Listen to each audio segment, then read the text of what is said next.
Assalamu alaikum wa rahmatullahi wa barakatuh. Today I will share with you whether you should use the siwak, the miswak, the pillow, dhatu, or you should use toothpaste, tooth powder with brush. Remember, there is no substitute in the world of this siwak because as-siwaku mutaharatun lil fami mardatun lil rabbi. This siwak cleanses the mouth at one end and gets the pleasure of Allah subhanahu wa ta'ala on the other side. So dual benefit is there. So if somebody is having siwak, miswak, then datur, if not pillow, then neem datur, he or she should use siwak, miswak. Now you'll ask me a question, why not toothbrush, paste and powder?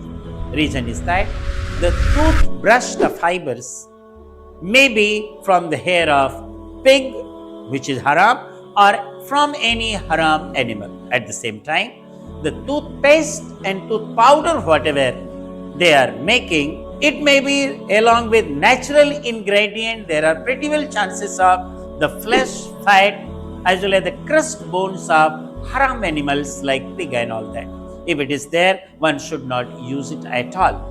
But supposing if you do not have a siwak, you don't have a miswak, pelu, datun, at that time you can brush your teeth with the paste or powder, provided that it is free from the flesh, fat and crust bones of the haram animals. If it is not there, it is only natural material in that natural product, then you can do the brushing your teeth with paste and powder.